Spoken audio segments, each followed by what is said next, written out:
All right, friends and neighbors, welcome back. Welcome back. Today we are tackling Chapter 23 in the CCNA, implementing optional OSPF features. And remember, if you like what we're doing here, hit that like and subscribe button. It really helps out. So in this video, I'll go over the key topics. We'll talk about the exam section. Well, we're not going to talk about the exam section. The exam section is IP connectivity, how routers make decisions, right? So we're going to go over some of these things for OSPF. But really, it's about the optional OSPF features, how to put your finger on the scale a little bit to get OSPF the way that you want it to run.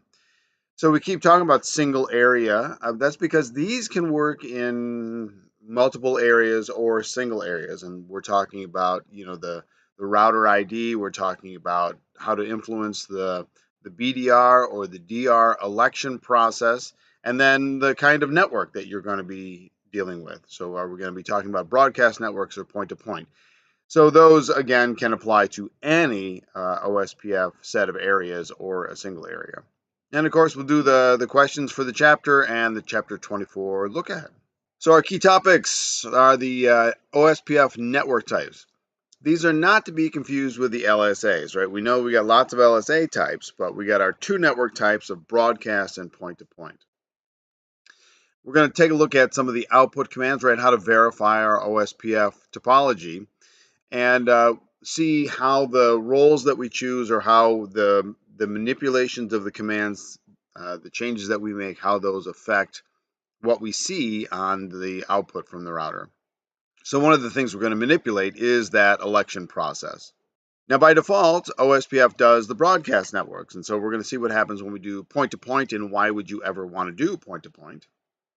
And some of the other options that we'll talk about will be manipulating the metric and then making an interface passive. And then our demo will be, building an OSPF topology, the one from the chapter, with a little more complexity to it, and fooling around with, how those routes get around, how things change, what happens when we manipulate things.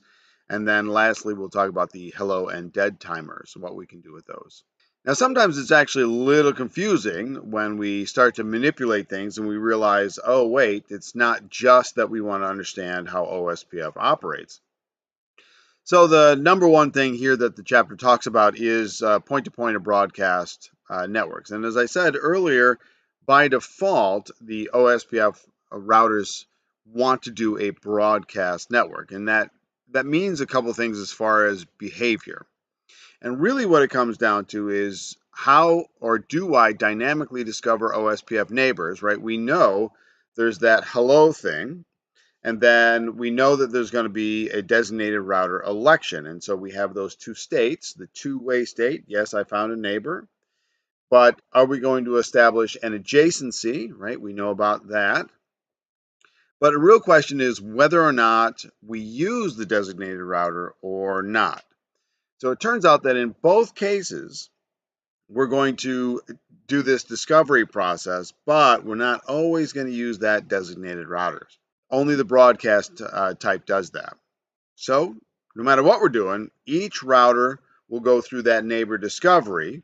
There will be an eventual election of the designated router and the backup designated router, but the question is, how does the network type affect that? And then if you're using a designated router or a backup designated router, we're going to also use the address of 224.0.0.6. What we'll find out is that if we're doing point-to-point networks, the game changes quite a bit. Now, this is the example from the book and the base configuration here. We can see that we have our networks. Now, this middle network, we'll see in the demo, is the 10.1.1.0 network. And then we've got hanging off of here the 11 net, the 22 net, the 33, and the 44. And then we're going to assign the router ID for each one of those. And I'll point this out when we do the demo. You can just tell a router what its router ID is. We know that there's a way that the router picks the ID, right? We want the highest IP address, unless there's the loopback present. And then if there's more than one loopback, we'll pick the highest loopback. But you don't actually have to do that at all. You can just say, I want my router ID to be this. And the key to here is that we're going to look not only at the routing tables, but that show IP OSPF neighbor command and really see what happens based on our type of operation. So let's take a quick look at that. So all these other routers, I've configured these, but I wanted to do this one as part of the demo. So we'll work with router 0 here. I think the routers are called something a little different in the chapter, right? They start with router 1, but that's okay. So we're going to go to interface G0/0/0, and I'm going to say IP address. Now that's over here on this side. So it'll be the 10.1.11.1 IP address, 255, oops, 255.255.0. And I'm going to say IP OSPF 1 area 0. Now I haven't configured this router at all, but remember that we're dealing with the interfaces now, and I can get away with that. So now we'll go to G0/1 or 00/1, and we're going to do this. We'll make this the 1 net. We'll make it part of the IP OSPF area 0 as well. And then I'm going to say router OSPF 1, and I'm just going to say router ID 1.1.1.1. Notice I wasn't using a loopback here. So if we take a look at the full configuration, here's my two interfaces, right? Whoops.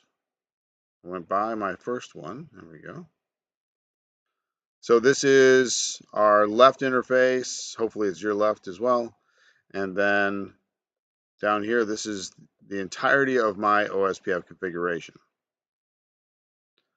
All right, now remember that we're talking about this router right here. So what have we learned? Did we load to full yet? I didn't catch it. There we go. So we loaded to full. And we can see that I've learned from my neighbors here, right? So we've got those IDs. So let's take a look at the routing table first.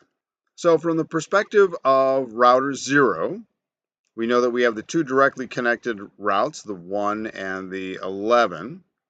But we've got the 22, the 23, and the 20, or the 22, 33, 44 all learned via OSPF, and everybody's in a single area. Now we can also see the neighbor that sent us this information. So all of our networks here, or all of our routers, are connected to the central network of 10.1.1. Well, what happens if I do a show IP OSPF neighbor? And we can see that I picked up all of the neighbor IDs. Now, because this chapter is about, among other things, the type of network that we're dealing with here, we can also see that we've got the states here. Now, there are 3 neighbors out there for router 0. One of them became the designated router. One of them became the backup designated router, and the other one, well, was neither. It's the dr other or the druther. We also can see that there are interfaces that were used here, the IP address for the interfaces, but I've got my neighbor IDs here. Well, if I do a show IP OSPF interfaces, now we can see, right, we get all of this information. We can see that it's all piled in here, but so we're just going to look at one interface instead of grabbing all the interfaces. I'm just going to take a peek at the one interface that I know is connected to the network. So we know that this router ID is 1.1.1.1. We know that the network type is broadcast. Well, we really know that because that's the default for OSPF. Here is our hello timer, right? How often those hello messages go out. Our dead timer, which is calculated to be 4 times the hello timer. But importantly, down here, we can see that we've got a neighbor count of 3, an adjacent neighbor count of 2. That's the designated router and the backup designated router. And then we can see the router IDs for our 2 neighbors. And this underscores the way that a broadcast network operates. we are going to not only discover everybody, but we're also going to make use of the designated router and the backup designated router. In other words, I'm not sharing routing information with all of my neighbors. This is different on the point-to-point network type.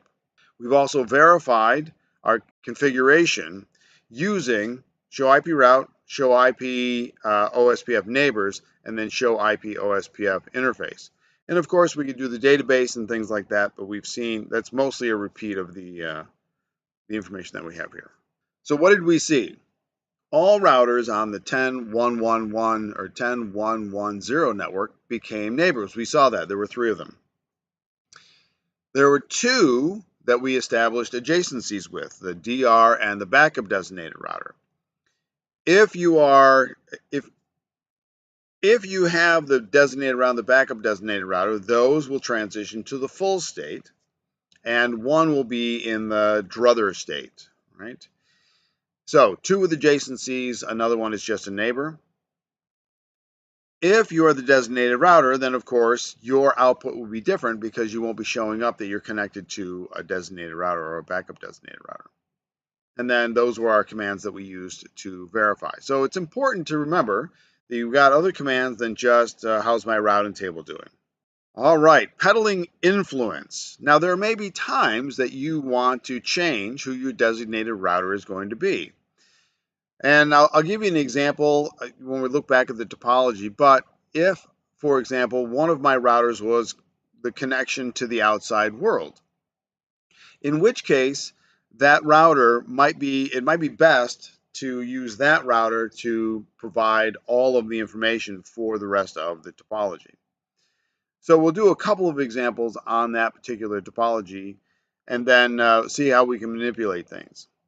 So we know that we're going to elect a designated router and a backup designated router. How does that work? Well, we already know how a router ID is selected. And if we remember, the designated router is elected via the highest active IP address that's out there. But there's also an OSPF priority that we can set. Now, we also know that if the designated router fails, and the backup designated router takes over, and a new backup designated router is elected. If a better router joins, then there's no preemption of the current existing designated router or backup designated router. All right, so what does all this mean? Well, you're going to elect a designated router. It's usually going to be based on the interface IP addresses. And you're going to elect a backup designated router. If the designated router fails, the backup designated router fills in. Okay, if all of a sudden you make some changes or a better IP address pops up there, that doesn't mean you just automatically change the topology. You have to wait, right? Or we have to reset things. Since we don't usually like to manipulate the router ID, priority is probably the best way to manipulate this. And so what we're going to do is go into a particular interface and manipulate the priority. So let's do that right now.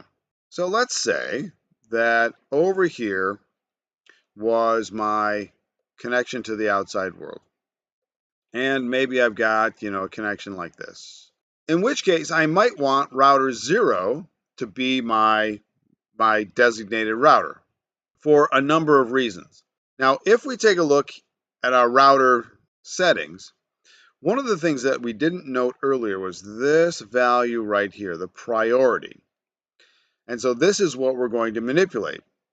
So again, we can see that 4.4.4.4 is the designated router. That's this one down here. Now, if this router went away, then my backup designated router would take over. And then we would elect a new backup designated router. But what we're going to do is we're going to skip over that, and we're just going to say, what if I want router 0 to be my designated router? So I'm going to say int 0/1. And I'm going to say IP OSPF, whoops. And we can see my options here. One of them is priority, and we'll do 99. Now, an important question is, what did this just do? Well, let's take a look at our output, and we still see that this is the designated router. And what that means is that just because I changed the priority doesn't mean that I automatically change what my OSPF topology is doing. Now, if there was a failure of the neighbor relationship here, right? If I said that this router went away, or I wasn't doing OSPF, or something happened to this link, and it timed out, then I would see changes. I could also do a reload, but that would, of course, necessitate a reload of my entire system. We're just going to shut down this router's interface, and then through the magic of video editing, I'll fast forward time, because we would have to go through our timers. By the way, before I do that, it's worth looking at the output of show IP OSPF neighbor on our designated router. And we can see that on the designated router, we've got two that are druthers. Well, why? Because this router is the designated router. So I'm going to go to int g0/0/0, and I'm just going to say shut.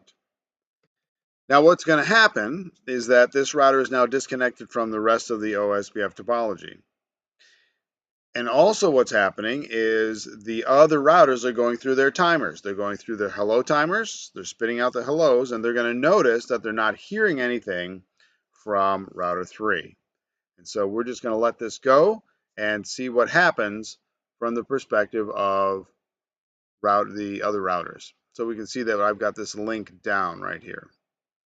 Now as we're going here, this was our neighbor table before we did all this. And the minute we took this router down, right, that we dropped that interface, we lost our connection to that router, and then the dead timer expired. But then what happens? Well, remember that we didn't blow away the entire OSPF topology. So now if we take a look, who took over as the designated router? Well, the backup designated router did.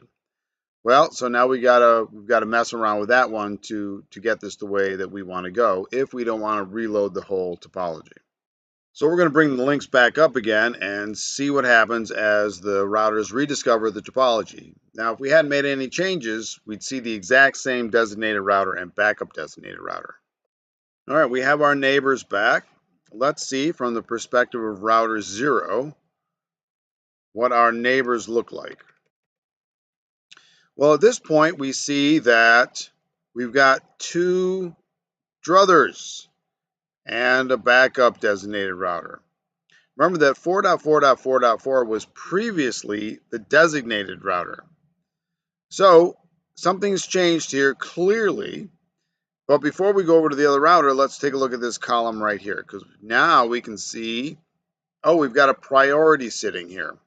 We can also see that the dead timer here is ticking down. And if I take a look at that, this gets reset every time I get a hello message. Now, from the perspective of, well, let's do the perspective of router 3 here, or our router 3.3.3.3, because then we'll see both of them. Show IP OSPF neighbor, and there we have it. The router with the ID of 1.1.1.1 has a priority of 99, and so it is our designated router. 4.4.4.4 is our backup designated router, and then we've got the DR other, or the druther, as our poor lonely router number 1 down here in the bottom left. So that's how manipulating the priority can dramatically impact what happens. But again, when you manipulate things in an operating OSPF topology, it doesn't just flop around. We wouldn't want that. So the point-to-point network type, well, it works well for topologies that have routers directly connected to each other. Remember that when you have a whole bunch of routers connected to one area, like we just had, it makes sense to optimize the exchange of routing information by establishing an adjacency with only the designated router and the backup designated router. Because it would take time, it would also be inefficient, there might be mistakes made if all the routers were exchanging information with each other. So that's the optimization that OSPF does. But if you just have two routers, there's no reason really to go through the election of a designated router and then decide who's going to swap information with who, because that would actually slow things down. So what we can do is specify the network type and make it point-to-point. So let's take a look at that real quick. So we're going to go through the same quick configuration. I'm just going to say int G0/0/1, IP address 10.1.1.1, and we'll say IP OSPF1 area 0. We will also say IP OSPF, and what are my options again? There's our network command for network type. So I'm going to say network point to point. So now if we go over to our other router, we'll do the same thing. Now an important thing to remember is that when we're setting these up, we want to have the router configurations on both ends of a link or neighbors, even if you're doing broadcast, to be the same configuration. We'll see that with timers later on. All right, we're loaded. Well, let's see some of the output of our commands. We can see that the designated router portion of this is not actually part of the picture because we're not going to do that election. And again, in a topology like this, right, I wouldn't want to actually go through that election. It would just actually slow things down and make this less efficient. There's no reason to have an election on a connection like this. Now, a couple of additional optional OSPFv2 features include the passive interface and the default routes. Now, the passive interface is simply one in which you don't want to establish a neighbor relationship, but you want to continue to advertise a route. And so in our topology, any one of those routers that was hanging off the side could advertise routes to other routers, but say, I'm not worried about being a neighbor with you. I just want to let you know this route is out here. The other one, and perhaps the more important one on this slide anyway, is the default route. That same router that was connected to the outside world might have an IP route statement that indicates where the default gateway is. Wouldn't it be kind of cool if everybody eventually learned where the default gateway is? So that's the one. We're going to do that one in the demo here in just a second. So again, one of them will have a default route to get out, but it'll be the only one that knows how to get out. So what we would have to do is say default information originate, and then it will be propagated as an OSPF route. So let's do that. Now I'm going to make up a destination network, and this network here is actually the 10.1.11.0 network. So I will pretend that I've got a default gateway out that way. So if you remember back from our early days, I would say something like this: IP route 0.0.0.0, right? 0.0.0.0 for the mask. And then who would my forwarding router be? Well, in this case, it would have to be somebody that I'd be directly connected to, but not me. So somebody like this. Okay, and remember the reason I chose that, if I take a look at my routing statement, I am directly connected to the 11 network. All right, so now let's go to our OSPF configuration, router OSPF1, and I'm going to say, well, what are our options? Right there is the one that I'm after. So if I say default information originate, there we go. Now we know that these routers here did not have a default route, but all of a sudden they do. Now this is special, right? This says that I've got some special information here, and I learned it via OSPF, but I've got this little E2 here. This gives us an external route right here, okay? That is a default route. So now I know that I can get to the rest of the world via 10.1.1.1 because that is where we sourced the default route information. So that is a very handy tool to have in your OSPF toolbox. Now, two other optional OSPF features would include the metric, so the ability to manipulate the metric, and then the ability to manipulate the hello and dead intervals. So why would you manipulate the metric? We know that in order to get to a destination network, the cost from a particular router is the sum of the outgoing interface's cost. So if I have a series of routers I take the cost of each outgoing interface and add them all up.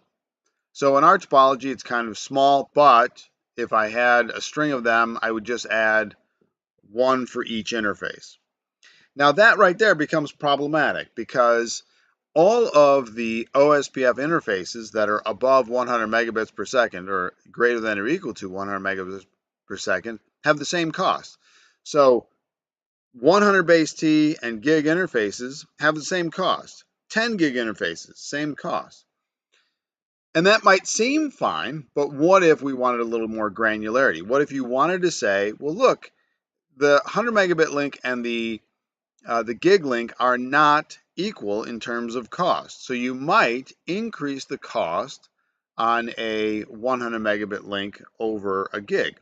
And that would tell OSPF, look, it's still fast, but maybe we want to manipulate that. Now, there's a couple of ways to do that. You can say IP OSPF cost is whatever you want it to be. You can change the bandwidth command or the reference bandwidth setting. So we'll do that real quick just to show you how to do it, and then we'll actually focus on the hello and dead intervals. Now, the default values are for the hello and dead timers are 10 seconds and 40 seconds. Now, it's 10 seconds for the hello timer, and then the dead interval, which we just saw in action, is 40 seconds. And what that means is that whatever your hello timer is, multiply that times 4, and that's your dead interval. It's not automatically 40. So that means if you change the hello interval to something else, that means that you will also affect the dead interval. Now, there are a couple of things to think about, right? Receiving a hello message resets your dead timer, and that's good news because that makes you realize that router and therefore the networks are still out there. But if you wanted to be more responsive to changes, right, you could say, I want more active hello messaging, or I want to have a reduced dead timer value. Whatever you do with your OSPF, in order to maintain the neighbor relationship, you have to keep the two timers on both sides the same, right? So all the neighbors are going to swap how they're going to do OSPF. So you got to make sure your timers are the same for everybody. Otherwise, your neighbor relationships will fail. And you want to make sure that your dead timer is greater than the hello timer. Otherwise, the hello timer will never be able to reset it. Okay, so let's take a look at some of those. So we're going to go back to this topology just because life is a little easier without having to make so many changes. Just a quick update. Made that the 11 net, right? Like similar to the other topology. And this is the 22 net here. All right, so let's take a look at the interface cost.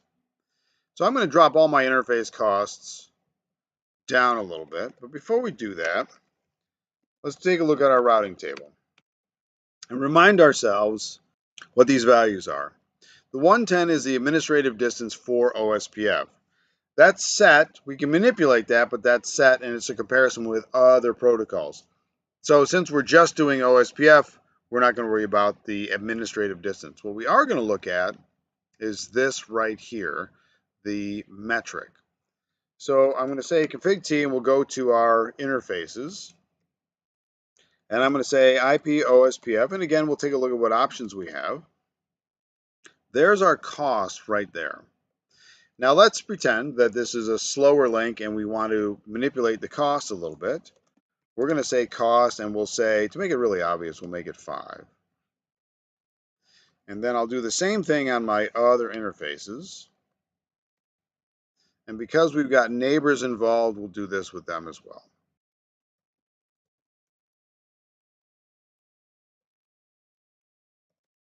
There we are.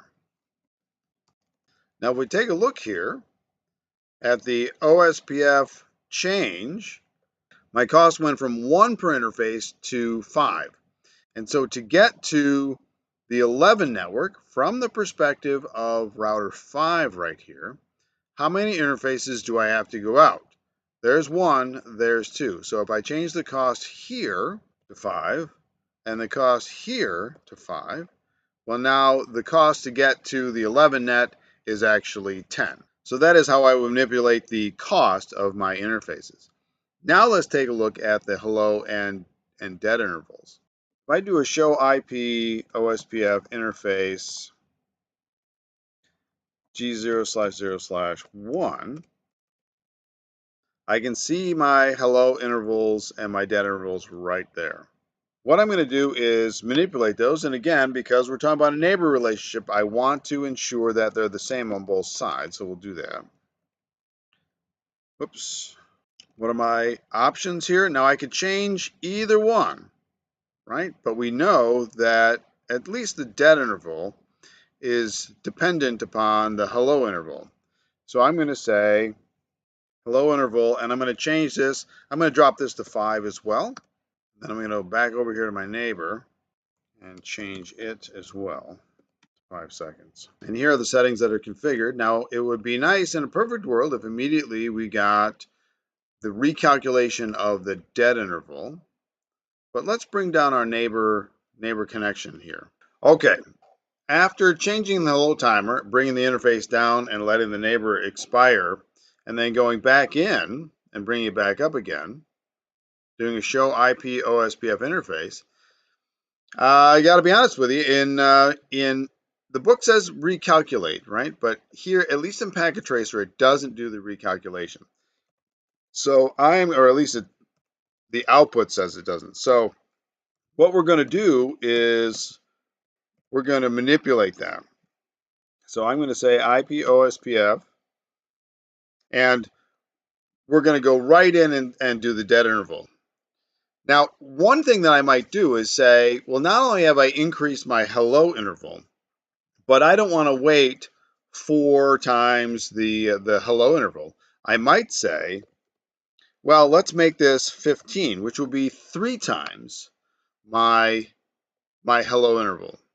So there's nothing at all that says that you can't manipulate this outside of the bounds of the 4x configuration.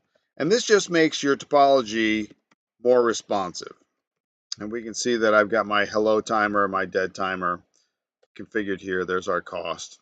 So there you have it. There's 2 other OSPF options for you.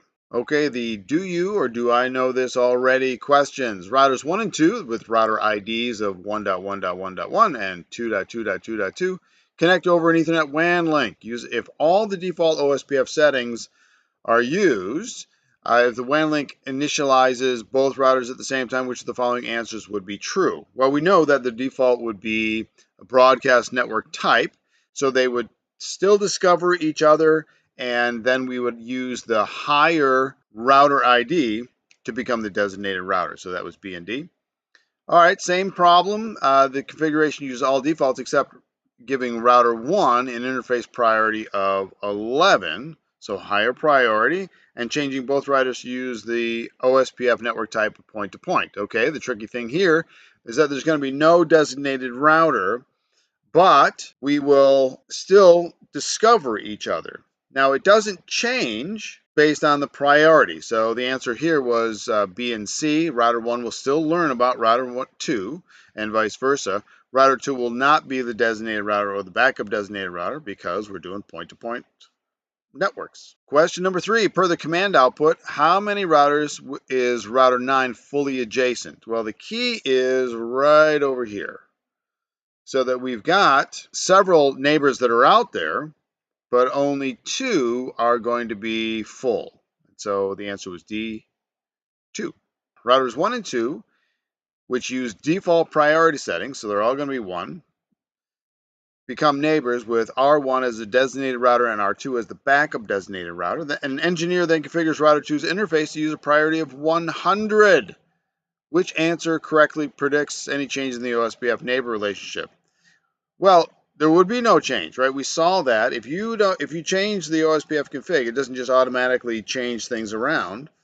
But if the neighbor relationship failed, then the one with a higher priority would become the designated router. So that was B. Which of the following configuration settings on a router does not influence which IPv4 route a router chooses to add to its IPv4 routing table when using OSPFv2? The only thing that we haven't talked at all about is the delay, so that was B. The network engineer configures the IP hello interval of 15 subcommand under the interface that connects the OSPF neighbors for router 1 and router 2. So that's a long hello interval. But with no use of the IP OSPF dead interval subcommand. Eventually, router 1's OSPF process fails, but the link between router 1 and router 2 remains working. How long after router 1's last hello does router 2 consider the neighbor relationship R1 to fail? Well, by calculation, that would be 4 times whatever that setting was. So it would be 60 seconds. Now, that's the chapter thing, right, that we saw that was a little different in Packet Tracer, but there we have it. Now, the Chapter 24 look ahead. We're going to do some more on neighbors and route selection. We'll talk a little bit more about prefix length and admin distance next time, but we're going to do some troubleshooting, so that should be fun. It's always nice now that we've gotten our arms wrapped around all of these settings and what we can do to manipulate things. What happens when we have mismatches? What happens when things go wrong? Can we figure it out and bring the topology back onto its feet? So this has been OSPFv2 optional features. What did we talk about? Well, we did the broadcast and point-to-point network types. We know that by default things are broadcast, so that means that everybody discovers everybody and that we're going to elect backup designated router and a designated router. But we saw that there are some times when we don't want to do that, and that would be the point-to-point networks, right? Two routers just connect to each other and nobody else. We also were able to influence the backup designated router and the designated router election process by taking a look at the priority. We can also manipulate the metrics and all of those timer values. So we can actually really tweak the topology quite a bit to get it to run exactly how we want it to go. Well, like and subscribe if you're ready to go for some OSPF troubleshooting next week up. May those packets always reach their destinations, no matter how many things you're tweaking. And hey, this is CCNA OSPF. You can do this.